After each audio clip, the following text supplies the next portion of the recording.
So today's daf yomi is Nedarim daf Pevav Nedarim 86. We're going to start on the bottom of Pei Hey Amabez, 6 lines from the bottom. The Gemara tells us in today's daf yomi, we're continuing the conversation which the Gemara has had, starting on Pei Hey Amud Aleph with the Mishnah. And the Mishnah there had told us that if a woman takes a vow that her husband cannot receive any benefit from her, we saw a three-way dispute about this. The Tanakama says the husband doesn't even need to reject her vow because the vow can't take effect because the woman, but she's contractually obligated to work on behalf of her husband. So that's why the Tanakama says the vow does not even take effect. Whereas Rabbi Akiva says he should reject the vow because maybe the wife will produce extra money beyond what she's obligated to do, and that extra money would belong to her. And so therefore the husband should reject the vow so he can benefit from the extra money that she produces. Rabbi Yochanan ben Nuri says that the husband should reject the vow because maybe he will divorce her, and then after he divorces her, the vow will kick in and take effect. And at that point, once the vow kicks in and takes effect, now he's not going to be able to annul the vow because they're no longer married, and so then he won't be able to remarry her. So therefore, Rabbi Yochanan ben Nuri says the husband should reject the vow now to forestall the vow taking effect in advance. And Shmuel says the law is like Rabbi Yochanan ben Nuri. So Gemara says, well, if Shmuel says the law is like Rabbi Yochanan ben Nuri, then it must be that Shmuel is in agreement with the concept that a person can make a commitment to the temple about something that's not yet in existence. Because the Gemara's assumption is that vows are like consecration. And here she's making a vow that will take effect after she's divorced, which is a state that's not yet in existence.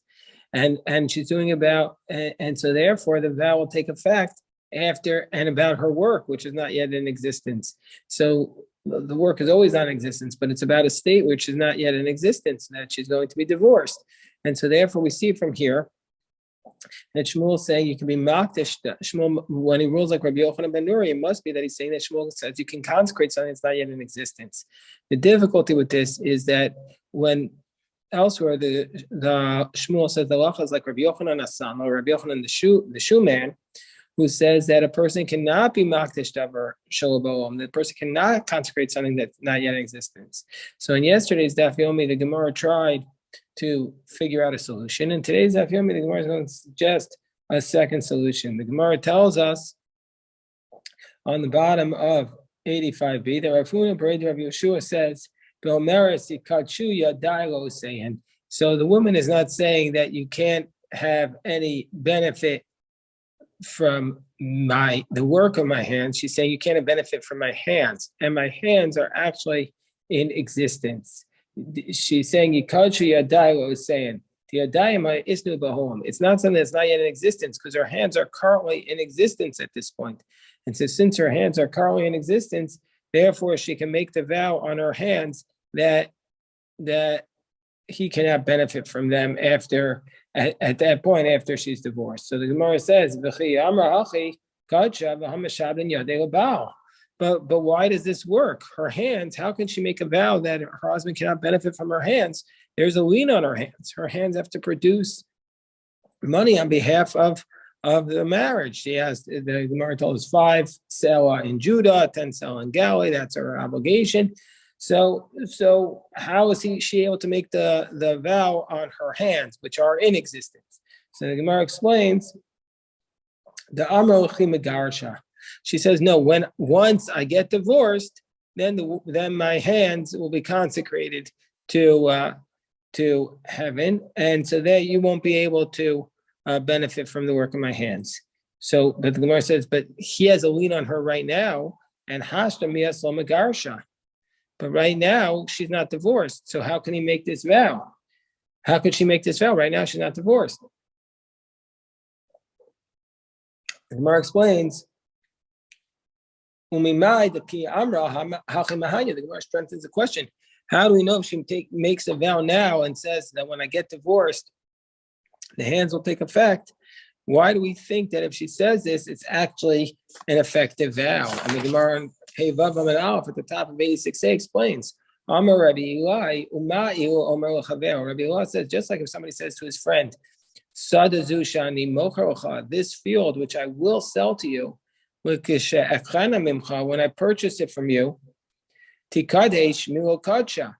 when I purchase back this field from you, it will be consecrated. There it is consecrated. So too, says the Gemara, this should be an effective way of making a vow. She's saying, my hands, which are right now mishubedis to you, but when I get divorced, I will be able to consecrate them to heaven. And so that's similar to the case of where she says, this field that I'm selling to you, when I purchase it back, it will be consecrated. So we see that she can make this vow in this manner. So Maske for Rabbi Yirmiyah challenges the Gemara's assumption. We're going to have a series of back and forths until we narrow down the case that we're referring to. So Rabbi Yirmiyah challenges if the case of the woman who wants to consecrate her hands is really an effective comparison to that case, because Rabbi Yirmiyah challenges it. He says, me dummy, two cases are not the same. Really, this sada zushani mocher lacha, if a person says this field that I'm going to sell to you, hash to be adahi, right now he owns the field, so he could consecrate at this moment. And so therefore it's effective for him to say this field that after I sell it to you, when I buy it back from you, will be consecrated. Because right now it's in his possession. But Isha, biyado aktish ma'asiyadeh. But the woman right now, she doesn't have the ability to consecrate the work of her hands. Halodami, actually the case of the woman who's married to this man is actually only similar to the following case. A person who says to his friend, this field which I sold to you, this field which I already sold to you, which is in your possession now, because the wife's hands are mishubedis right now to her husband. So she's saying this is, so it's similar to a case where he says, this field which I already sold to you, when I purchase it back from you, tikadesh, when I purchase it back from you, it'll be consecrated. And there, mikacha, there, is it consecrated? No, it's not consecrated, because the field right now is not in the possession of the person who wants to consecrate it. And so to the woman, that she's married to the man right now, so her hands are not in her own possession at this point. And so therefore, the vow should not take effect. So the Gemara says, yes, it should. We come back. Rav Papi says, no, that case is not the same. Me dummy. That case is not the same. Gabe Zabina, where a person sold the field to somebody else, so somebody else owns the field. Psiko milsayu. The person who sold the field has no relation to it at all. He's severed from it. But Gabe Isha, but the woman whose husband has a lien on her hands, mi psika milsa. Is she really severed from her hands? No, she's completely related to her hands. She owns her hands. Hello, dummy. It's actually only similar to the following case. To a person who says to his friend, I'm going to give you my home as a pawn, as a collateral. I borrow $1 billion from you. I'm giving you my $1 billion home to hold on to for me until I can redeem it. When I will be able to redeem this home from you, Tikadesh, then while redeem the home from you, it will be consecrated. Under those circumstances, Milo Kacha, there it would work. Meaning to say it would be effective there, because there she's saying the field which I do have the ability to redeem from you, when I redeem it from you, will be consecrated. So too the woman is saying, my hands, you don't really own them, my hands are collateral, you have a lien on my hands.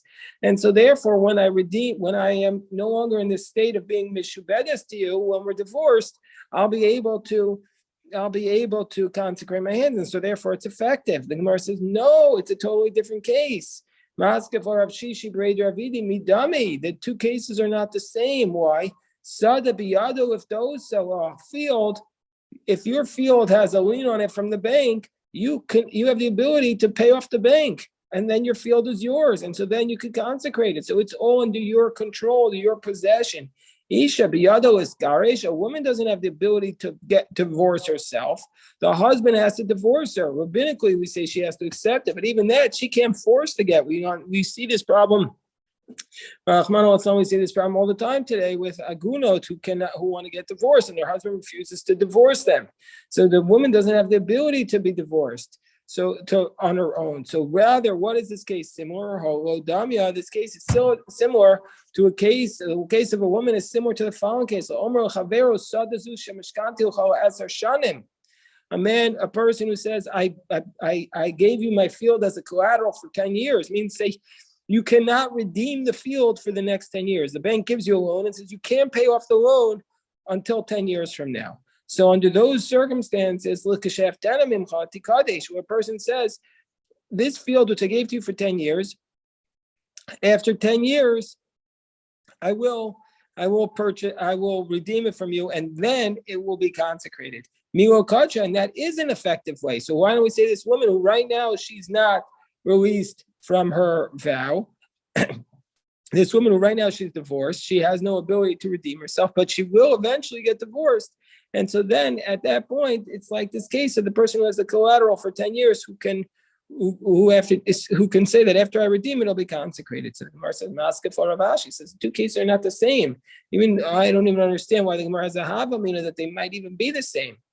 They're totally not the same. Me dummy, Hasam Keats, in the case of the 10 years, where the person has a collateral for the field for 10 years, we know that there's a specific date where he has the ability to redeem the field. Isha Isla Kitusa. The woman doesn't have the ability, it's an unending relationship until the husband initiates the divorce. And so therefore the two cases are not the same. So we see, how can the woman consecrate something, how can the woman consecrate her hands when we're not sure that she's going to be able to be divorced? And so therefore, for that reason, the consecration shouldn't take effect. The consecration shouldn't take effect. So that back to what Rav Huna Brady Rav Yeshua said, that he said that if Shmuel, we still have this contradiction between Shmuel's statement here that a person can consecrate something that's not yet in existence, whereas earlier he said, and with Rabbi Yochanan Sandler, he said a person cannot do it. And Rav Huna Brady Rav Yeshua tried to say that, in general, a person cannot consecrate something that's not yet in existence. But in this case, her hands are in existence. But the Gemara says, but still, and the Gemara's conclusion here is that still shouldn't work, because she can't force herself to be released from this relationship in order to allow the consecration of her hands to work. So therefore, the Gemara on the top of 86b suggests a third approach. And comes along Rav Ashi on the top of 86b and says, Rav Ashi, I'm a Rav Ashi, Shani Konamos. Okay, this case here, the reason why the woman could do it is because even though Shmuel says in general, that's by consecrating something to the temple. But a vow, that's in general a consecration of something. But a vow is different. A vow is what's called Kedushas Haguf. The Shani Konamos, the Kedushas Haguf Dami. Meaning to say a vow is something that there's two types of consecrations. There's something called Kodshe Mizbeach, and Kodshe Bedek Habayis. Kodshe Bedek Habayis is where, let's say you donate, let's say, a table to the temple. The temple will basically use the table for its own purposes, or sell the table for the upkeep of the temple. But if you donate an ox or an animal, that's going to be sacrificed on the altar. So the law of vows, the Talmud is saying, even though a vow is like, the case of vow is fundamentally different, meaning to say that a vow is like Kedushas Haguf Dami, that a vow, since you can't redeem something that's Kedushas Haguf, so too a vow can't be redeemed. And so therefore, when a person consecrates to the altar his ox, we're going to see in a certain value that this ox cannot be redeemed. So too, the woman is able to, when she makes a vow, even though her hands are consecrated to the husband, she's going to be able to, the vow will be able to take effect, and will be able to take effect. And the basis for this, as we're going to see, is that the Kedushas HaMizbeach overrides a lien on it. That's just a basic general rule that if you consecrate something to the temple, it will override a lien. And so too, the woman's hands, when she makes a vow, it's like the kedusha samizbeach and will override the lien that her husband has on her hands. And so that's what Rav Ashi is saying. Yes, even though if the husband has a lien on it, then you would have thought that that would have prevented her from making this vow. Her lien overrides. Her vow overrides the lien, and that's what Rav Ashi says. Shani kol namos. Rav Ashi says, or read the Rani, or the case of vows is different because they're like kedusha saguf. Shariyen kedusha samizbeach. They are like the sanctity of the altar. The kiechi the kachim mizbeach elam pidyon. Just like something dedicated to the altar cannot be redeemed. Kach ein pidyon lakonim. So too a vow cannot be redeemed. Shem muter lomi shenasarov. So if somebody prohibited something upon themselves, you can't make it permitted. The kiva and the konim kedusha sagufu. And so since the vow is like this concept of kedusha saguf, mafkia midei shibur shimishubedas labal v'chayil, that it overrides the lien. That just like if you consecrate something to the temple, it overrides the lien. So too, a woman who makes a vow, even though her hands are mishubedas to her husband, it will override the lien. And so therefore, and continues to run, for this reason, Shmuel rules like Rabbi Yochanan ben Nuri that that therefore Shmuel rules like Rabbi Yochanan ben Nuri, who says that Adam Makdish Davar Shelo Ba'olam. Afagav this fear way with Shmuel, they ain't Adam Makdish Davar Shelo Ba'olam. Even though Shmuel in general says a person cannot consecrate something that's not yet in existence, in this case he says she can. Mishum the Yadi the Isha, because the hands of this woman Isnu Ba'olam, because her hands are in this world. And as a result of this, and therefore she can consecrate them with a vow that overrides the lien.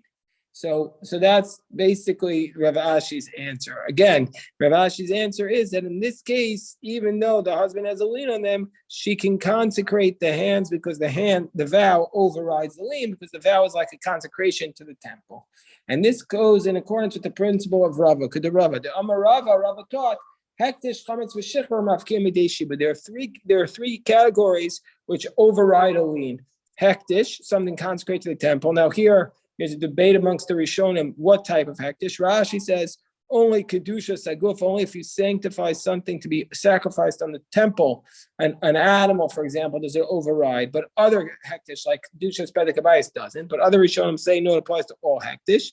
And second case is chametz, that if a Gentile lends you money and he says you're going to pay me back from that chametz which is in your possession, and you have this grain in your possession, and then Pesach comes along, you have to get rid of the chametz. It overrides the lien that the Gentile has on the chametz. And shichur, let's say a Gentile designates a slave that you own, that as your repayment of the Gentile's loan is going to come from that slave, but then you decide to free the slave, that overrides the lien that the Gentile has. That we see from here that obviously there's no institution that human society has created which we imagine to be more vile than the institution of slavery. And the Talmud and the Torah understand that there is this concept of slavery. And how could that be? That's a much deeper, longer conversation. But at a basic level, we can see that Talmud does not want you to keep the slaves because you're allowed to even override the lien in order to free the slave. So we see from here that hektish chametz and shichur mafkia midei shibud, and so to a vow is comparable to hektish, that it overrides the lien. So the Gemara says, well, then this doesn't make sense with the ruling that Rabbi Yochanan ben Nuri had said. He said the husband should reject the lien. Maybe he will divorce her, and the lien will then take effect. But the lien should take effect right now if she's consecrating her hands. It can override the lien right now. So why does Rabbi Yochanan ben Nuri say, well, maybe all divorce will take effect? It should take effect right now. Tani, so the Gemara says, no, there are two reasons. So therefore, the Gemara says, you're right. But what we have to read, the way we read the Mishnah, is as follows, that Rabbi Yochanan ben Nuri is saying two things. One, the husband should annul the vow because she could have consecrated her hands right now, they'll take effect. And second, then if you want to say that maybe the Chachamim argue with Rabbi Yochanan ben Nuri and say, actually, she doesn't have the right to consecrate her hands and override the lien. Maybe that's only the position of Rabbi Yochanan ben Nuri. Nevertheless, he should still reject the vow. Maybe he'll divorce her, and then the vow will become permitted after he divorces her. And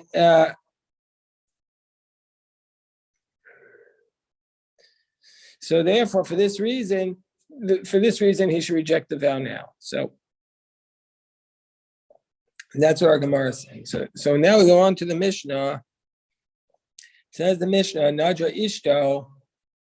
Let's say a wife makes a vow, Visavor, but the man doesn't see her make the vow. He hears the vow, but he doesn't actually see her, and he thinks that who's the one who made this vow? Shanadrabito. He thinks, oh, you know who made the vow? My daughter made the vow.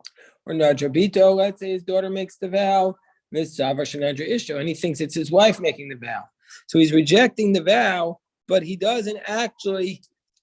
He's not rejecting the vow, what he thinks he's rejecting. He thinks he's rejecting his wife, but he's really rejecting his daughter. He thinks he's rejecting his daughter. He's really rejecting his wife. So his intent in the action is off. Nadra b'Nazir, she vows that she thinks she's a Nazirite, v'savar shenadra b'karban. And he thought that she vowed not to be a Nazirite, but that just she's prohibited to, let's say, one aspect of the Naziris, like the wine, for example. So, meaning to say, we'll read the Ram, v'savar shenadra b'karban, she'amru, that they said to him, he thinks that they said to him, she said one thing is prohibited to me, that she said this thing is prohibited to me like a carbon. Nadra b'karban, she took a vow that this will be prohibited to him like a carbon, and she thought that the vow is going to be prohibited to her like a Nazirite, meaning to say again he's off with the intent of what happened. Nadra mit'enim, she took a vow against figs. And he thought that she was vowing against grapes, or or she took a vow against grapes. In all these cases where his intent, where he understands her actual vow to be wrong, the Gemara says, the Mishnah says, he has to go back and reject the vow, because since he made a mistake, we're going to say his rejection does not take effect. It does not take effect, and so therefore he has to go back and reject the vow again. So this is what our Mishnah is saying. Hold on one second.